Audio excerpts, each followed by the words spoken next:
I'm Mel Horwitch, Dean of CU Business School. I am not starting this event. I'm just beginning. I'm trying to be timekeeper. We're already off, so we're just like class. Thank you all very much for coming to this important event in celebration of our Integrity Education Project, which is a very, very important activity at the business school. You'll hear more about that. This is also part of our ongoing year-long, even beyond year celebration of our 25th anniversary as a business school. Without further ado, I'd like to introduce John Shattuck, who is president and rector of this university and a good friend of the business school. John.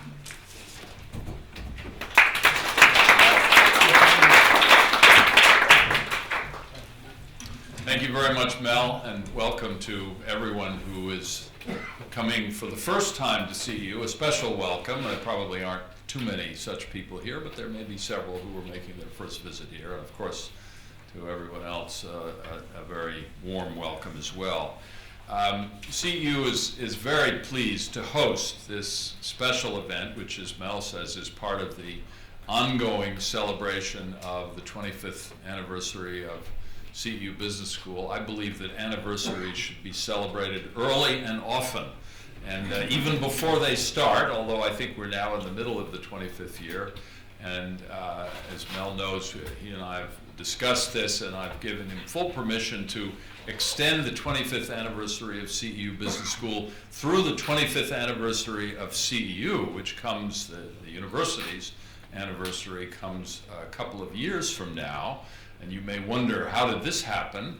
Well, CEU Business School, many of you know this, in its early iteration, was the pioneer for CEU. It came and staked out a wonderful territory of developing business education in Hungary and in Budapest and in this region well before there was a Central European university. So it certainly deserves to continue to celebrate its anniversary for as long as it possibly can, and may it have many, many more years beyond.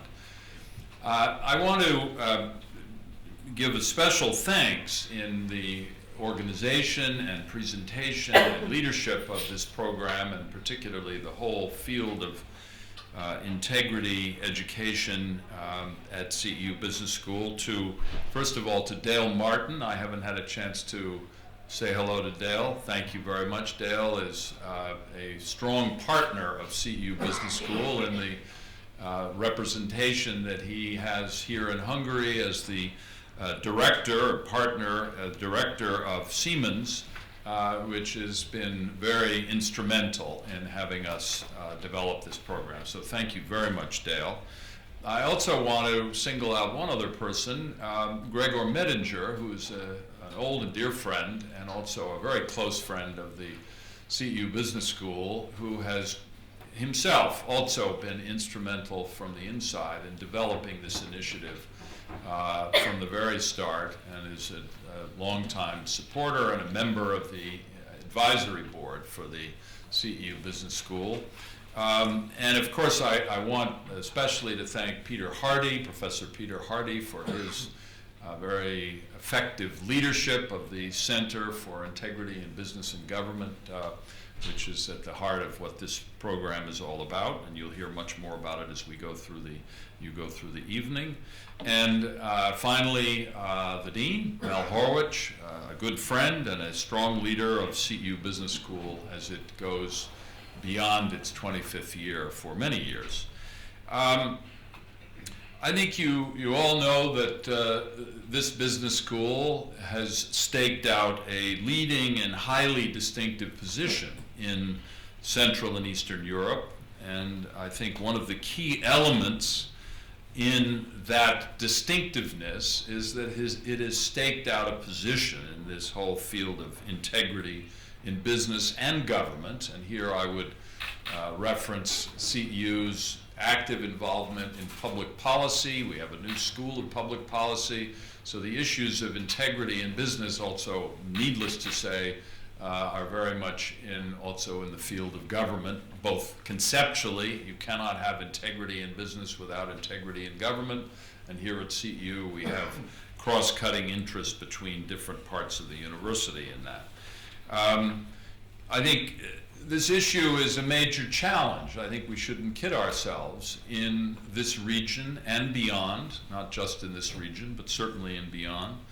In fact, I would say it is one of the two issues which in some respects holds back the full and active development of free market economies and active development ultimately of effective economic growth and vibrant economic growth. And those two issues, of course, first are how to promote integrity in business and government, and second, how to promote entrepreneurship and risk-taking in the private sector in ways that develop economic activity. And both of those issues are at the heart of CEU Business School today, and I think that's why it is playing such a distinctive role here in this region, and I know you'll hear more about this from the Dean later on.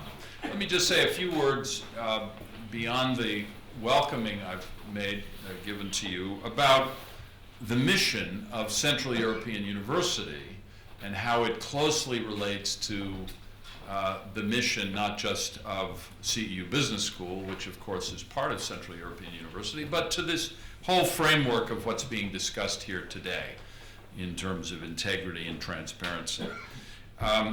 CEU is about the promotion and study of open society. Now, it's very hard to make an open society, and it takes many elements to do that.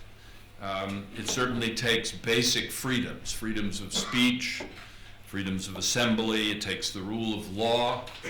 It certainly takes tolerance within the society for differences and variations and different points of view and different backgrounds and different races and religions. It takes the protection of minorities within that society. And it takes what I call an honest relationship with history, where it becomes important to understand where the society has come from and where it's going, and not the manipulation of historical facts in ways that may create misimpressions about the way in which the society has developed. But put all of those aside. Those are the main elements that are studied about open society and promoted, except for one. And in many ways, this is the most important one, and this is the one you're assembled here to discuss today. And that is the commitment to free and open markets and the ability to pursue economic opportunities on a level playing field as much as possible under the rule of law. And in those markets, it requires a great deal of attention to how transparency and integrity can be promoted so that economic opportunity can be developed, and so that the basic elements of how people live and make their living can be protected in an open society. And I think we have to ask the basic question. The opposite of integrity, of course, is corruption. And that is, in many ways, at the heart of the discussions that you're going to be having. And I think we're right to ask, what makes corruption bad? Why is it bad? What's wrong with it?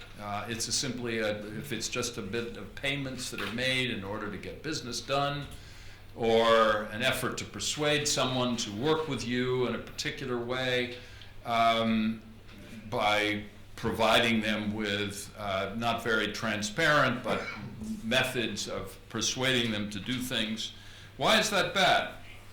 Well, it's bad for many reasons. I think it's bad because it does undermine the concept of an open market.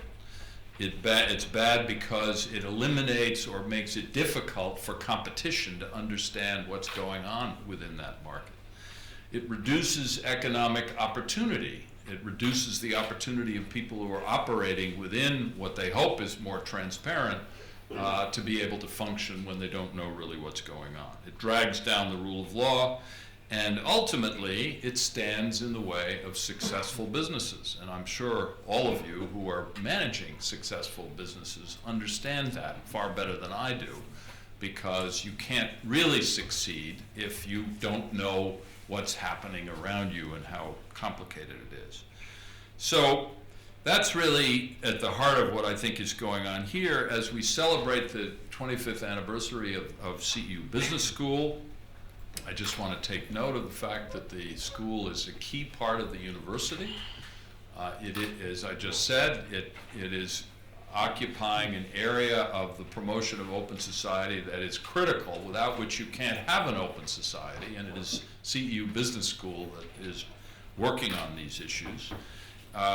We have outstanding faculty and students, and we're working, and we need to work harder at this, to make the school more closely integrated into the university so that it can work across departments. It can engage with our law school, our legal studies department, with our economics department. I'm very glad to note that economics department is now working closely with the business school in a new program on business analytics, with the environmental sciences field, and I'm glad that one of our faculty members, Michael LaBelle, has a joint appointment in CEU Business School and Environmental Sciences, and how it might be possible to develop businesses in that area. And then finally, of course, public policy and public management. So these are all areas where we're trying to bring the business school more closely into day-to-day contact with all the rest of the university. It's difficult because the school is over in a beautiful building, as we all know, on Francoleo Utsa in Pest, in Buda, sorry. And yet, in the near future, we hope to bring everybody together in this one campus that we're in the process of beginning to develop. So let me just end with those opening comments and welcoming words, and I look forward to some of the rest of the program. Unfortunately, I can't stay for as much of it as I'd like, but thank you very much and welcome, and thank all of you for coming.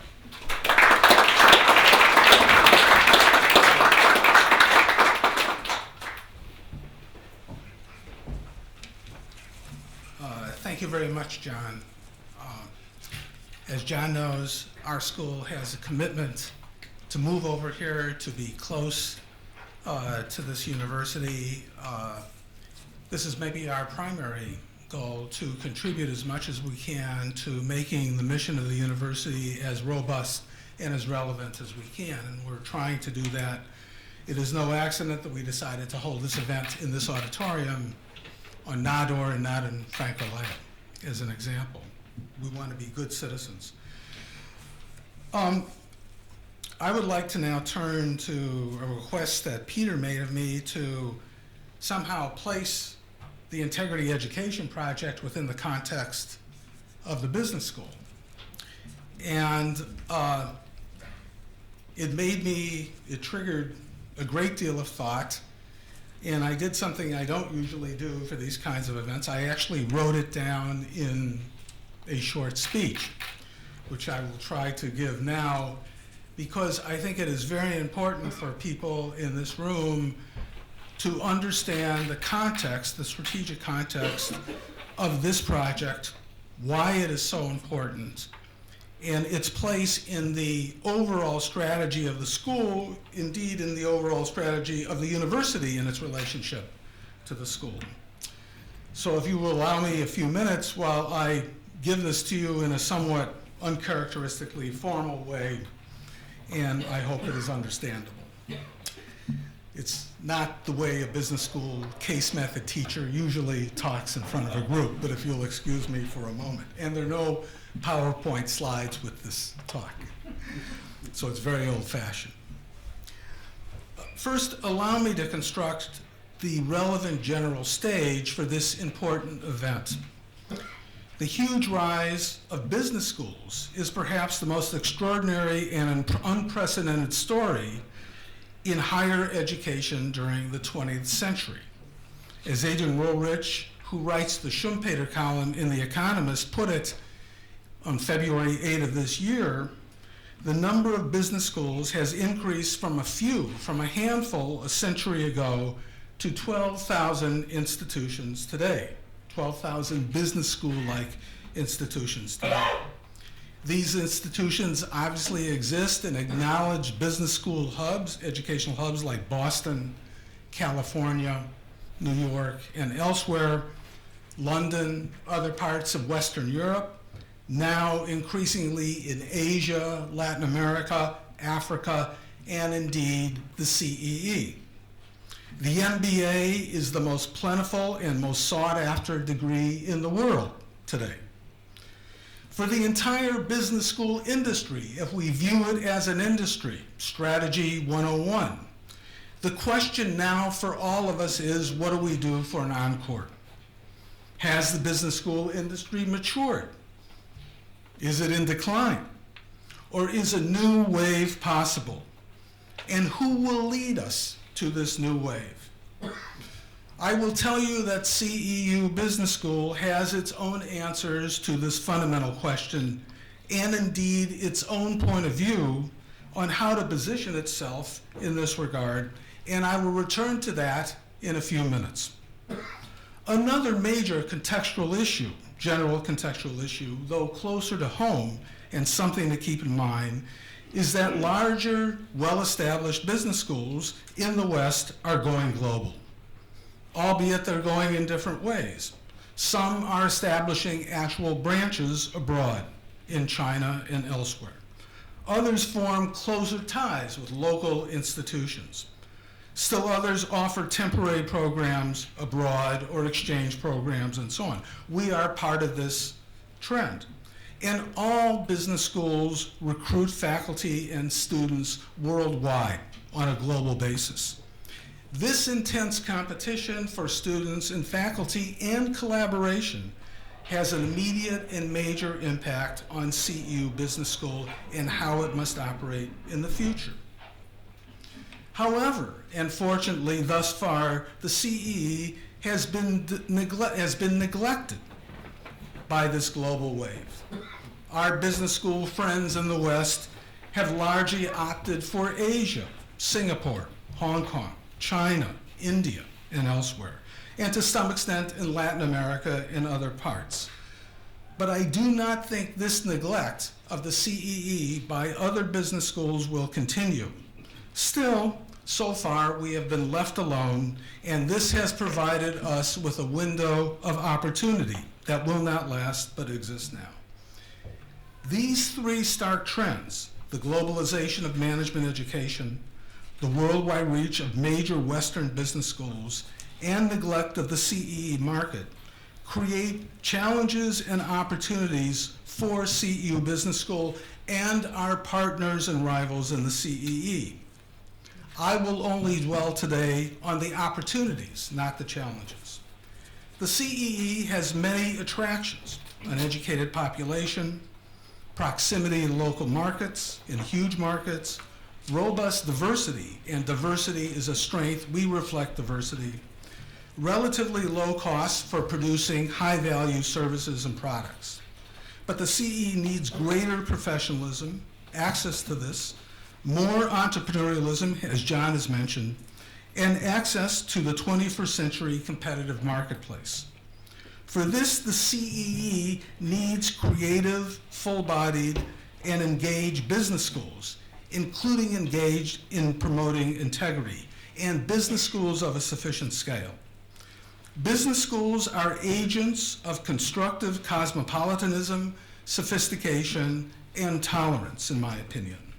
They constitute neutral zones where almost automatically and by definition they allow students, executives, faculty, companies, other organizations to transcend borders, to transcend immediate political problems and forces, to overcome and even utilize cultural differences so they can work constructively on common problems and new opportunities.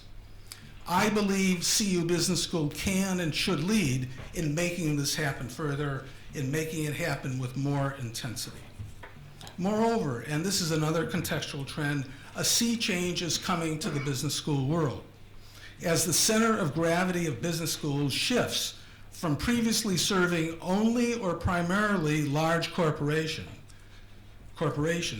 to also including a fast accelerating focus on educating global and professional entrepreneurs and on meeting a growing demand by all, including and most importantly students, for social enterprise, social innovation, social entrepreneurship. And this latter area, the social arena, represents an equally profound change and opportunity for business schools as they apply their knowledge and educational approaches to issues that span sectors, private, public, not-for-profit, and so on, industries, and national borders. Thus, the Integrity Education Project that we will discuss tonight is a portal. It represents a portal into this new set of roles and opportunities for business schools, and we aim to lead and play our rightful role in doing that.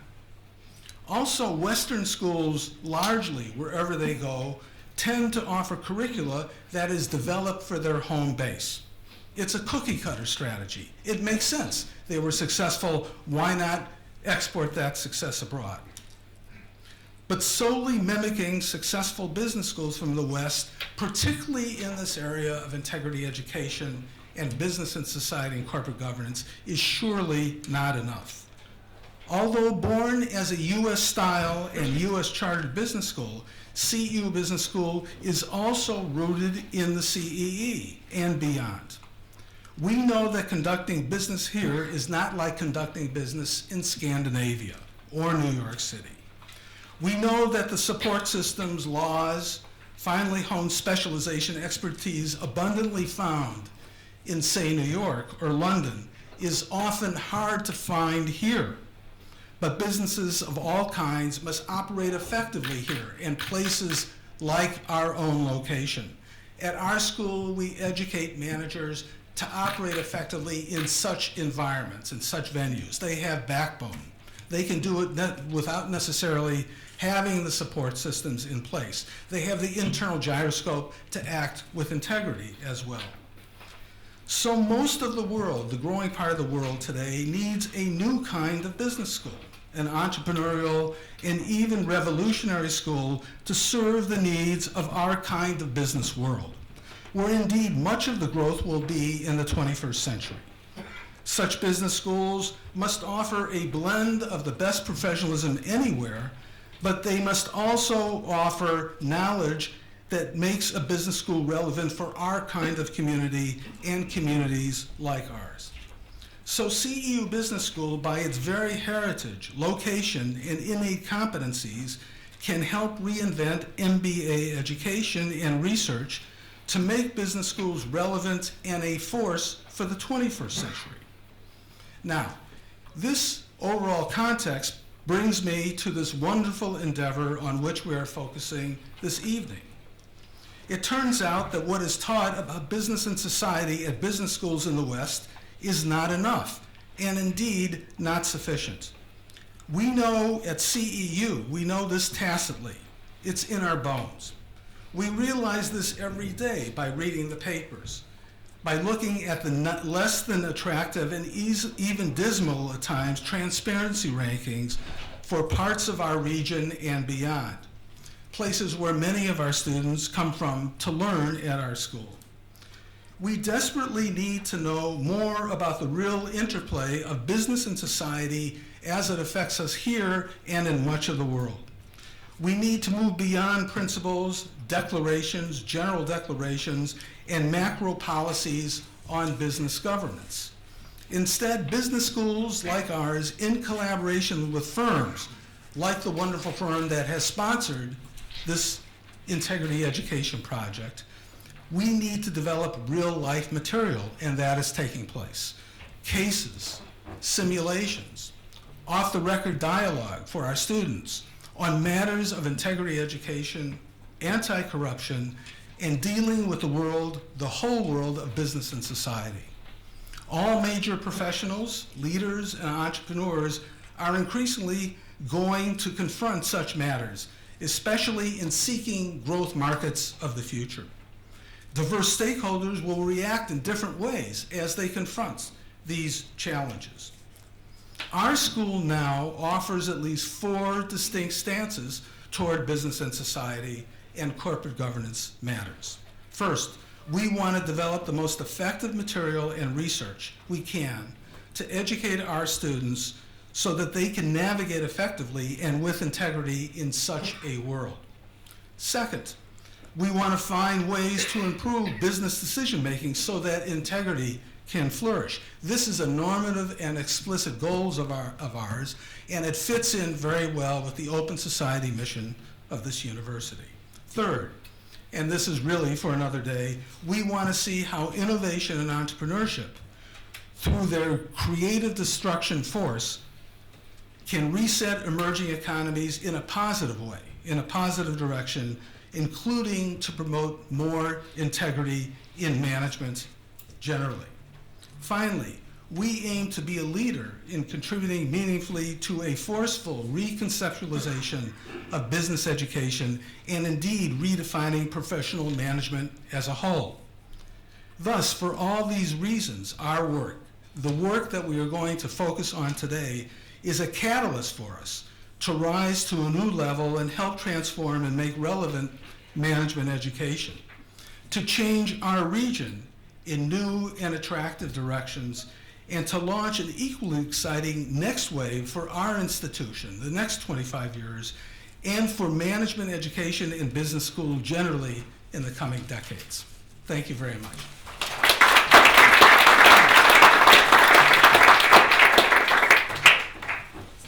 So now it gives me great pleasure to introduce Gregor Medinger.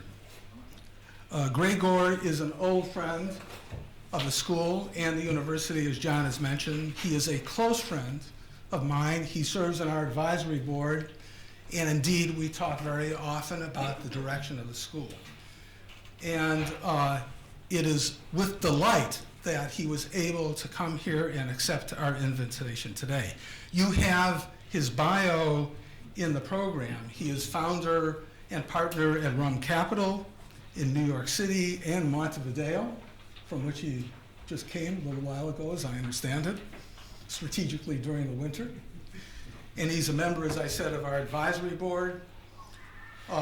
He has an extensive background in finance and banking, as you can read about. He was born in Vienna, not very far from here, and graduated with a Doctor of Law from the University of Vienna. He is a citizen both of the US and Austria. He's a global citizen and is great to have dinner with as well. And we're looking forward to your talk, Gregor. Thank you very much for joining us.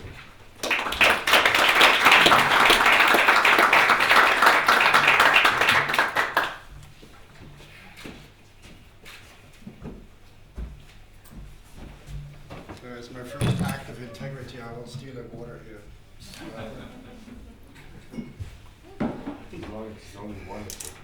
So, Mel, thank you very much for your introduction. I think it's much too long. It's a short biography. But I wanted to tell you when I was here last time. This was about 10 years ago in June 2004. There was a board meeting of the Quantum Fund, George Soros's vehicle, and a day before there was here in this very room a symposium on corruption. And so I thought, well, I'm already here, I'm going to come and listen to it. And right here on this table there were a number of people, one of them was George Soros. And I listened to it, and there was a question and answer period, and I was the last one to raise my hand, and I said, could I ask the members of the panel if anyone ever offered a bribe to any one of you? And that created some hilarity, particularly of George Soros, as you can imagine.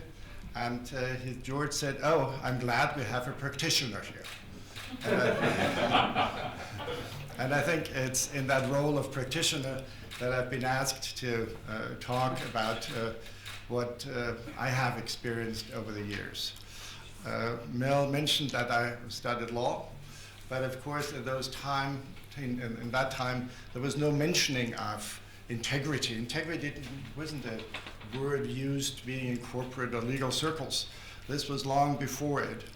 There was, of course, an issue about morals, but morals, that was something for religion. That was not something for lawyers to talk about.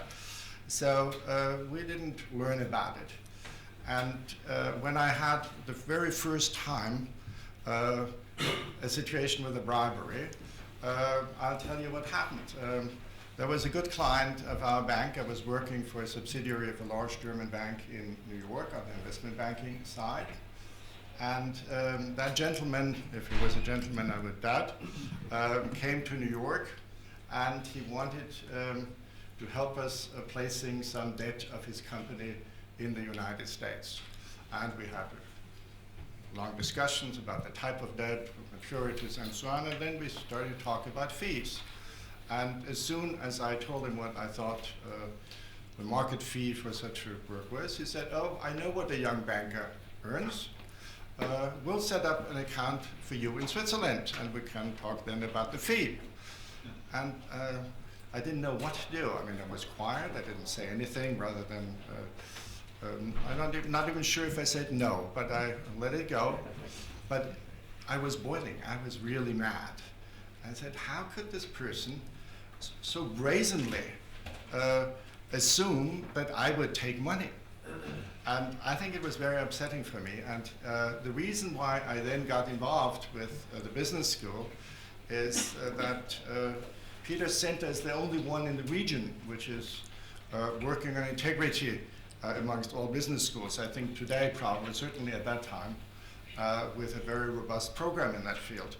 And I thought, well, who is telling the students of the business school, once they graduate, well, what to do if somebody does the same thing to them than to me? They will see very quickly that in the organizations they work for, there has been corruption, there may have been corruption, and there may be continuing corruption. How do we prepare them for that? And only, I think, for spreading the information, for teaching integrity, and the good and the bad, as the title is. And let me start with a few examples of the good.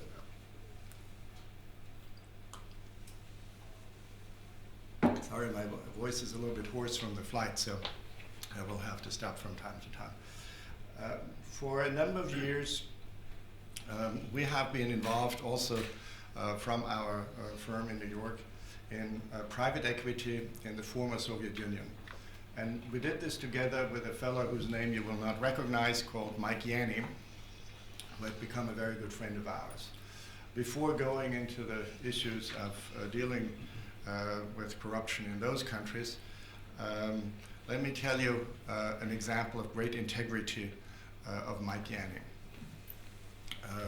There was a company called WorldCom, which at the time was the second largest telecommunications company in the United States, had grown very rapidly through mergers.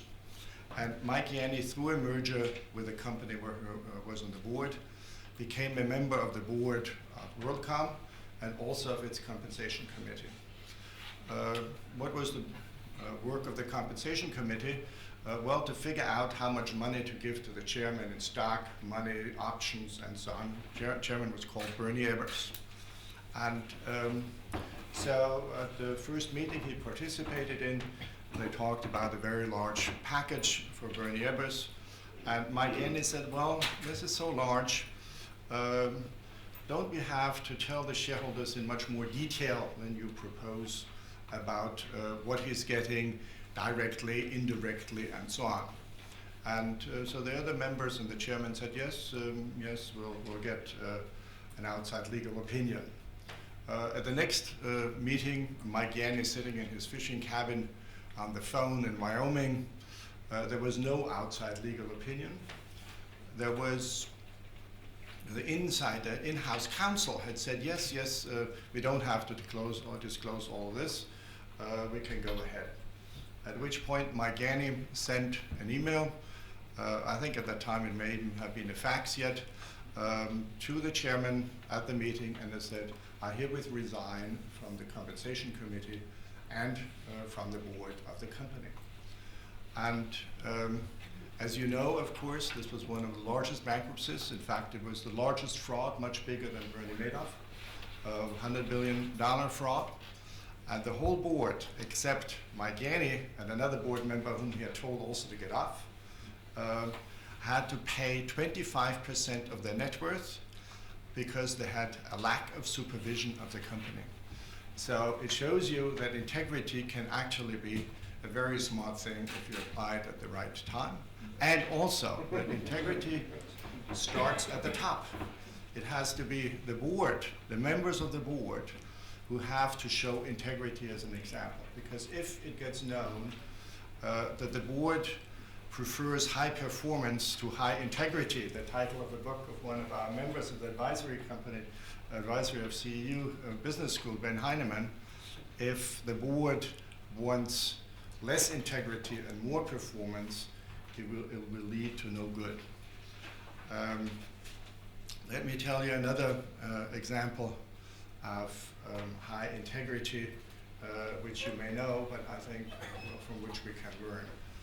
Warren Buffett, who happens to be a good friend of Mike Yanni, they both come from Omaha, New York, or in Nebraska, had bought a stake in Salomon Brothers, which was then an independent investment bank, when some trader at Salomon got involved in faking submissions to the US Treasury for buying large quantities of US Treasury bonds. Well, this was discovered, and what was discovered was not only that there had been these fake submissions being made, but that the chairman of Salomon Brothers knew about them and had not taken any action. Integrity has to come from the top. So what was the result? He was fired, he was stripped of his options, of his pensions, whatever plans he had, and Warren Buffett stepped in because Salomon might have been excluded from business with the US government if that had not happened. And what he did, because how do you project this new spirit of integrity, he put a large ad, one-page ad, into the Wall Street Journal, and it said, if you don't want to read it in the Sunday paper, don't do it. And I think it is this particular way of communicating the culture to everybody in the organization. And I think there's much to do in this field.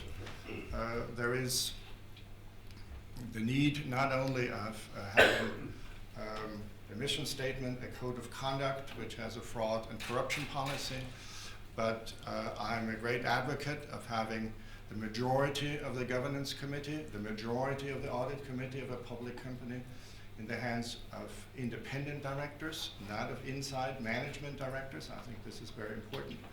I think senior managers should sign off annually on that particular code of conduct, that they have supervised properly. And I think if new employees are being hired, they should see the code of conduct beforehand, and they should tell, this is a live code of conduct. This is not just a piece of paper. It's very important to have everybody sign up and understand what the situation is. Now you'll say these are rather extraordinary examples of high integrity. Let me tell you sort of a very early example. I had just joined Bankers Trust in New York. It was a bank sort of in the mold of JP Morgan at the time. Today it's part of Deutsche Bank. And I used to work as a very junior guy on the Central and Eastern European desk. Hungary and so on were all part of that part. Now, colleague sitting next to me told me, I have been approached by the CIA to become a source because we are traveling in the region and they want to have a source. Now what does that mean? Being just a source and information giving may not yet be a violation of company policy. There was no company policy saying that. But of course it leads to more. You know, it leads to questions about maybe your colleagues, maybe your management, and so on. And he did the very important thing. If you have a question, if something is right or wrong in the field of integrity, he went to a senior member of the management and said, what should I do? Now, you will be surprised, but that senior management very briefly said, go tell them shit in a hat, which was very colorful, but also an expansion of my knowledge of the English language. So these are some of the examples at the very high level and at the low level. At the low level, always go to your senior management and ask. Now, in a large company, it is very important to have specific confidential channels involved, because sometimes you might worry about what your boss did. So I think that needs to be understood. You have to have trust in the top, and if you don't have trust in the top, leave. But the top should establish special channels. That could be legal, it could be compliance, it could be an ombudsman like a General Electric. Now let's go to the cases, the bad cases we have experienced. This is a story about a large European equipment maker for whom we had developed what we thought was a novel financing device to sell equipment. And we were talking about $500 million at the time when that was still real money. Today it's not much, but those times it was a lot of money. In our first effort to use this financing to get such a big order for our client, we lost against Japanese competition. At that time, a new treasurer was appointed at the European company. I had known him before. It was not just to introduce himself. He came to New York on a weekend, no other agenda, met with me and invited me to a small restaurant out of the way and wouldn't be seen by anyone. I didn't think about that. And we talked about the business, how to continue, and that we would again be asked to try to have another of these large orders. And I thought he was joking when he said, there must be something for me here. Right? Don't joke. And we got a brief letter extending our mandate. And indeed, we did complete a transaction. Now we were very happy, champagne corks flew, and we sent the invoice. And his response was, oh, there's a mistake. I only extended your monthly retainer. I didn't talk about the success fee. Now the success fee is of course what you work for months, many months in this case. And I didn't think he was serious, but then I realized he had not been joking when he said, is there anything in there for me? And so I immediately called up our lawyer, whose name was mentioned. It was Peter Thompson, later working for Siemens in very important function, anti-corruption matters. And I said, what do I do? And he said, and I think this is also important when you deal with matters like this, he said, first, don't talk in the company except on a need-to-know basis, because this was a one-on-one discussion, and if you say, this guy tried to bribe me, he will of course deny it. He will say, Gregor is lying, I didn't any such thing. And was it a joke? Was it not a joke? Well, I didn't know at the time, only afterwards I knew it was not a joke. So he said, you have a risk of being accused of slander, and that is something you don't want to do. So the only thing you can say as you report up the line to my board of directors, you say, I understood his comment to be extortion, asking for a bribe. I did not say that it had happened. So as a result, we had negotiations between our board and the company's board, and I have to say, apart from a discount, which they asked for, we got most of our fee back, because at their board, I think they did not applaud this particular action. I should maybe talk a little bit about our experience in the former Soviet Union, because people will tell you you cannot do anything against corruption. It happens everywhere. Corruption is like sex.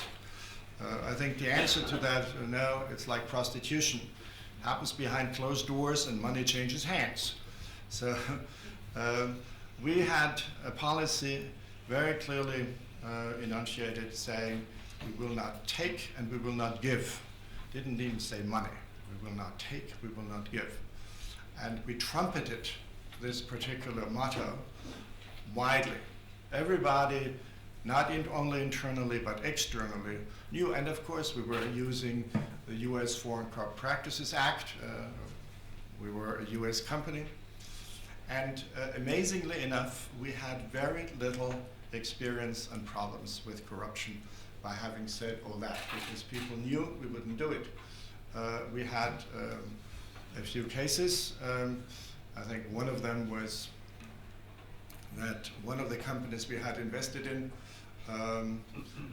we found out that 40 of their employees had been declared as,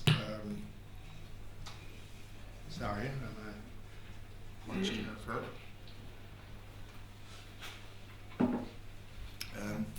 As qualifying for special financial support for being disabled. Russian government had specific payments for hiring disabled persons. Of course, they were not disabled. And we told management, look fellows, this is not right, we can't accept that. And we got the answer, of course, we always got in the situation, you always get in a situation like this, everybody does it.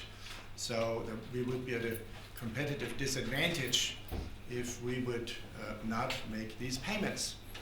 And we had given ownership interests to top management in these companies, directly, options, and we made a very rational argument. We said, look, our fund will have to sell your company at the end of the life of the fund. And there will be an acquisition audit, and it will be a good audit because it will probably be a foreign company. They will not overlook that, and they will actually deduct that from the earnings multiple, which we want to apply. So you will get a lot less money if we don't stop it. And that argument did work. We had actually a positive proof of a positive result of our policy. We had also invested in the largest sparkling wine company in the former Soviet Union. It was based in Georgia, called Bagrazioni. And we were planning to expand through a new bottling line. And of course, we asked a number of Western suppliers for bottling lines. And the management came back to us and said, one of them, and I won't mention the country of that company, offered us a bribe. What should we do? And I think that was, of course, the impact that we had said, we do not take. It's just not only that we do not give, we do not take. And it was, of course, a company we did not select, as you can imagine. The issue, of course, of the corruption has become now not only to the attention of the US rule makers, but also to the EU. In looking at my notes or preparing for these remarks, I found out that the EU only a few weeks ago, on February the 4th, I think, issues its first report on corruption. I think quite amazing. It shows, however, that corruption fighting is a very dynamic business. Until not too many years ago, German and other export agencies were financing corruption payments. Cash payments were financed. And I had an opportunity to talk with one of my best friends, who was at the time CEO of a large German company. It was not Siemens, I should say. And about their policies of paying bribes, because they admitted clearly that they were paying bribes. Of course, his salesman also had said, our big competitor in the US is paying bribes. We have to pay bribes. And so the issue for him was the choice of, you closely supervise these payments, would you have someone else lower down the line channel these payments through offshore companies, and you can deny as top management that you ever knew about it. And he had actually changed the policy, because he said one of the biggest dangers of letting sales or other people handle these cash payments, these undocumented payments, is of course that they will steal from the company. They will think, oh, the company does not fight corruption, so I can put my hand into the pot. And obviously that has happened very often, and that was the major concern of companies in Europe at the time. Well, of course we pay wherever we can and wherever we think we have to do, but we don't want this to infect our own company. Now, that may well be true for public companies that they took this policy. For many private companies, and I know that for a fact, it was actually the owners who would take a cut of these bribes, because they would have an account in Switzerland, they were handling it, and of course they took a portion of the money. And therefore I think it is very important, and it's right, that the regulatory framework is developing, even if to some extent it is retroactive. What you did last year, or what you did 5 years ago, was effectively not was not under any sanctions. People would close their eyes, and now it is changing, and I think it's important that it will change. So I have been told by Peter that I have only limited time, and since I had the benefit of being able to ask questions last time I was here, let's open a Q&A.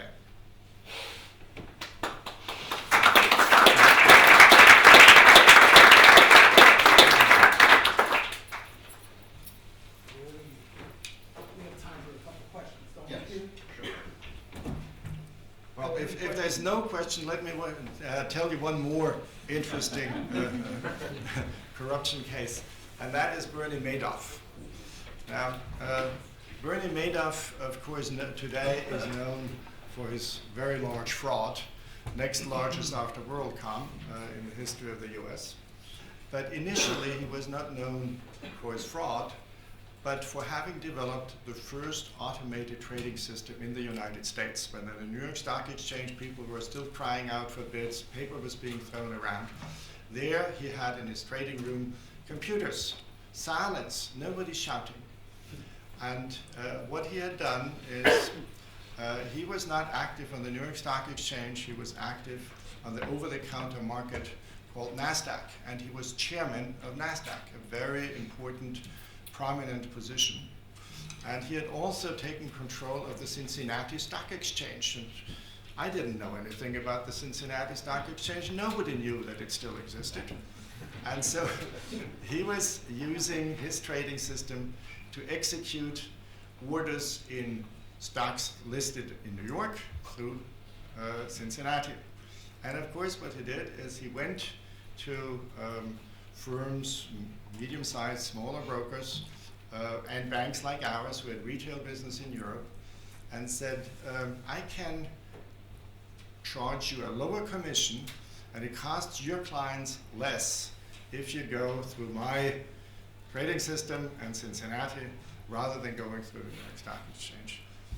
And he also came to my colleagues in Munich and said, here we can do this for you. And they said, oh, we can do it for 5 cents less than Deutsche Bank. Let's do that. And I said, yes, but first I would like to go and see his operation. And we had a little due diligence team. We went to see his operation. We talked to the traders.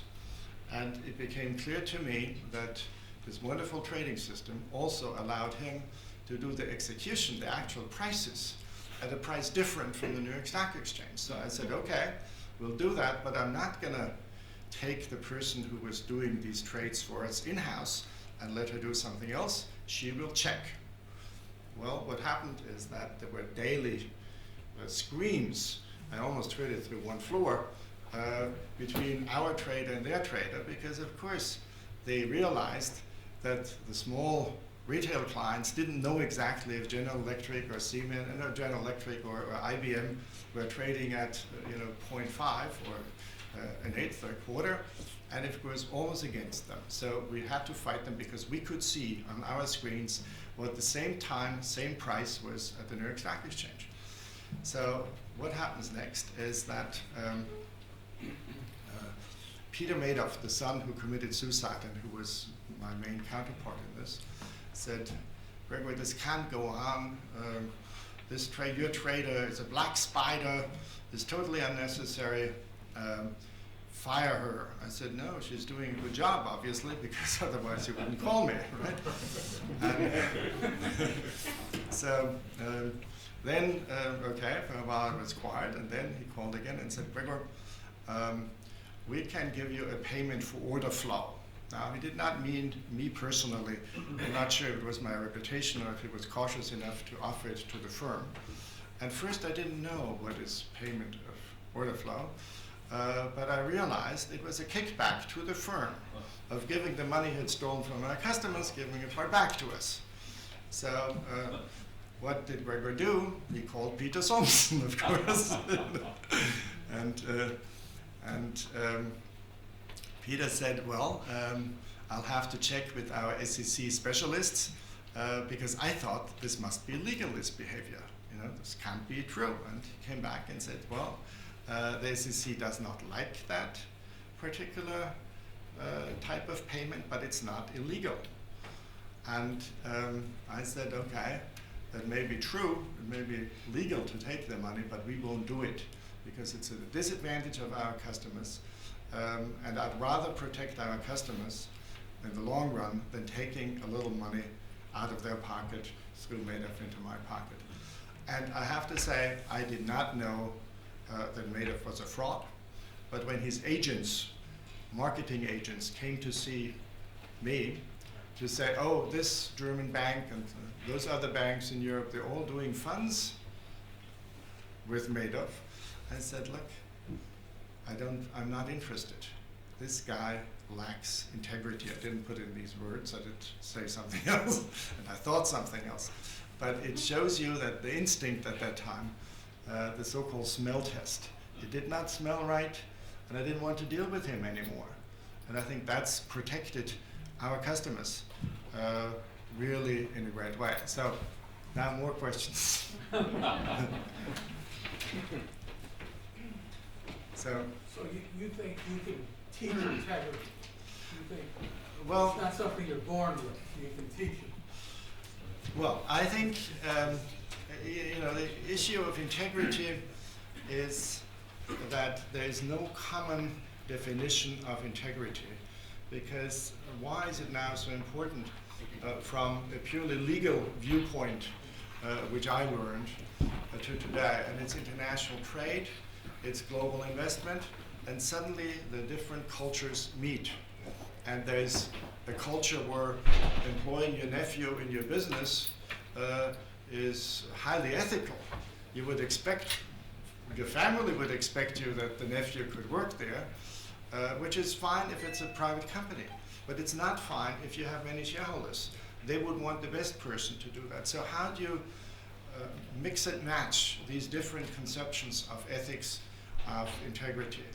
And I do think you have to come from the bottom, and that is to enforce corruption and you have to enforce corruption on a multilateral way. I think the EU is relatively late. I think the US has rather interesting instruments. For example, there's a website called pogo.com. And pogo.com shows you for all US companies all the legal problems they had. Corruption, price fixing, labor problems which went to the Labor Department. And you can today, if you are interested, if you have a competitor which is a US company, you can actually see how often were they caught, which doesn't mean what actually happened. How often were they caught in these various issues? I think we have seen with more enforcement that the internal tips have become more frequent.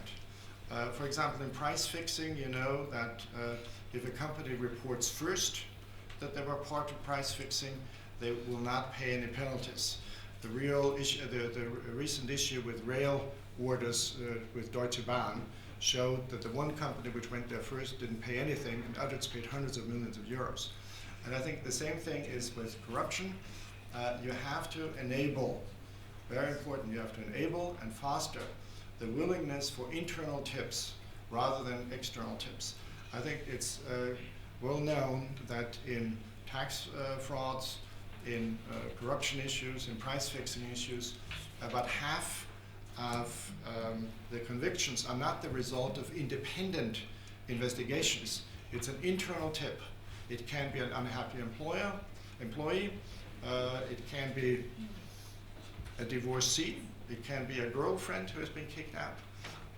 I've had an actual case also in this regard. We had a situation where our bank had taken over another one, and its US affiliate was merged into us, and the head of that operation came to me and said, you know, I'm getting paid offshore a portion of my compensation. And I said, you know, it's illegal. I said, I assume you don't pay taxes in the US and therefore it's illegal. He said, well, I signed a letter that the tax consequences are my responsibility, so you have nothing to worry about. I said, that's not right. I have a lot to worry about, because I don't know if you have a girlfriend, I don't know if you have a wife. This was one of the first times I met him. You might have a boyfriend, I know you have a secretary, and somebody else other than you knows you're doing that. And if that person gets upset with you and they report it, they will say, oh, Mr. Such and Such, you're not that important for us. You have to testify. We want to get to the people who authorize that. And then it will be our bank, it will be me who might be responsible.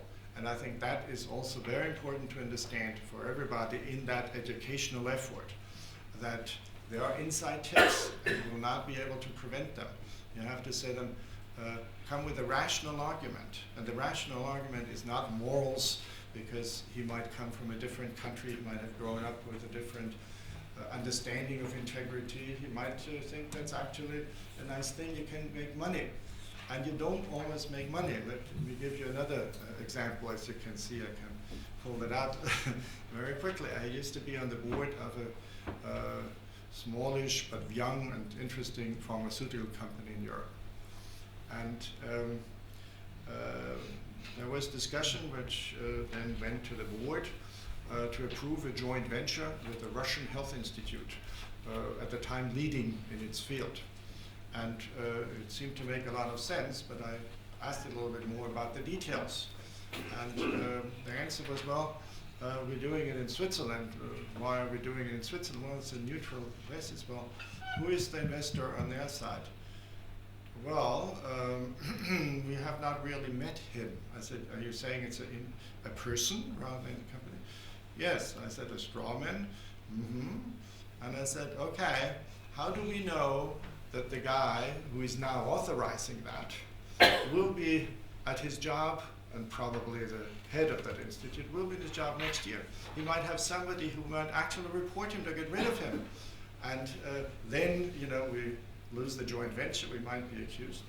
And so the chairman of this company said, Gregor, you don't know how to do business with the Russians. I said, well, I have some experience in dealing with Russians. I'm not going to do it. I said, no. Look, you can go out of the room.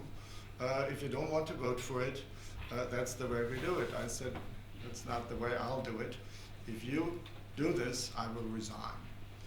And the next step was there was another independent director, and he also thought, well, if Gregor resigns, and everybody knows why he resigned, maybe I shouldn't be on this board either. And he said, I will also resign if Gregor resigns. And what was the result? The result was that we did not agree to the joint venture in Switzerland.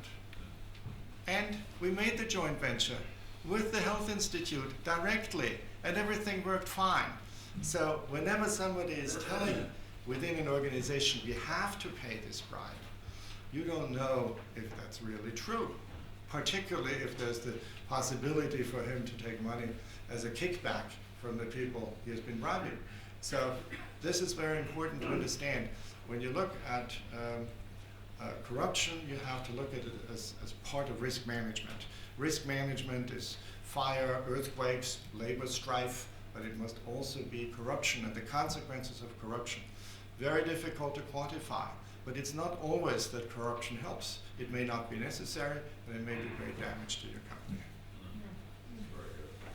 Gregor, you've got some incredible stories, and I think we probably sit and listen to this for hours. I'm very curious to see what your vision is 10 years, 20 years down the road. Where is integrity going to be? Are we going to be successful in eradicating corruption, or are we going to be successful in changing the way people think? Are the young people coming up in small businesses that the university is going to teach? Are we going to be successful in having people that have more integrity in business? Well, the quick answer is yes, and so the real question is, why would that be the case? I think you're putting up one important point, and it's the small companies. I think with large companies, there will be more enforcement. If you have the EU coming to a common standard, not just individual, that Sweden is different than Spain, there will be, I think, pretty strong results. You have it already on price fixing. I think the EU has been quite successful in having price fixing greatly reduced. Large scale price fixing. Small scale is maybe a different issue. So I think between large companies, there are many ways. I think one issue, and that goes back to the anti-competitive behavior rules, is should it be allowed that large companies communicate to each other about corruption dangers with certain clients in certain countries or not? I think the anti-competition authorities will say don't communicate with each other, but communicate with us. And I think there will be some channels in Brussels established where you can register confidentially such situations. It's been, of course, been possible to have sort of informal communications, but there are questions about informal communications, how far you can go or you cannot go. So I think between large companies, corruption will become a lot less, even in regions very prone to corruption.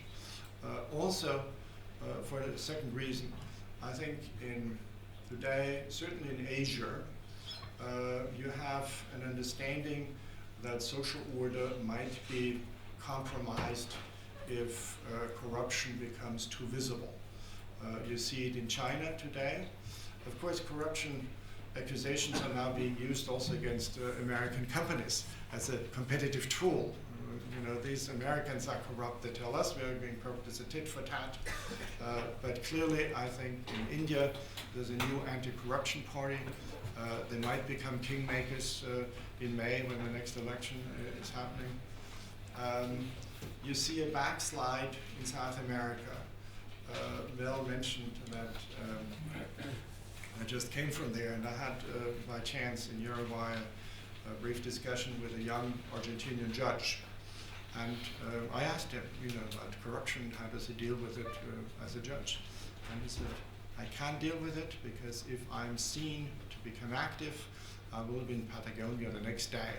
And my wife and my young kids don't want to be in Patagonia. And he said, it's desperate, but there's nothing I can do or I will do.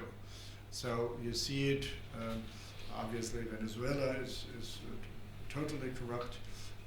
I think the two light points are Chile and Uruguay, where there's very little corruption. But in a number of other countries, it's increasing. And of course, corruption is particularly strong if it's driven not only by private interests, but if it's a government-sanctioned policy for the government, for government employees, for the top employees. I mean, I think the numbers which are being thrown around about Mrs. Fernandez de Kirchner having squirreled away somewhere are very large. So I think, but generally, there will be less corruption if in Asia there will be enforcement. We see even something in the Middle East, which didn't have such a great record in the past. So I think large companies, and geographically you will see improvement. For smaller companies, it goes back to education. I think the young entrepreneurs going through your program, they have to understand that they have to weigh the short-term perceived benefits. They may only be perceived, they may not always be true benefits, against the long-term risk. And I think the long-term risks are great in some cases for the existence of the company, because there might be the inside tip coming. An employee might be hired by another company, and he might find it interesting to point out where they have been making payoffs. So I think these risks need to be laid out to the graduates of the business school and of the School of Public Policy. I mean, it's not just an issue for the business school, it's also the School of Public Policy, where you have the same matters in a very different context, but the reality, the integrity issues are the same.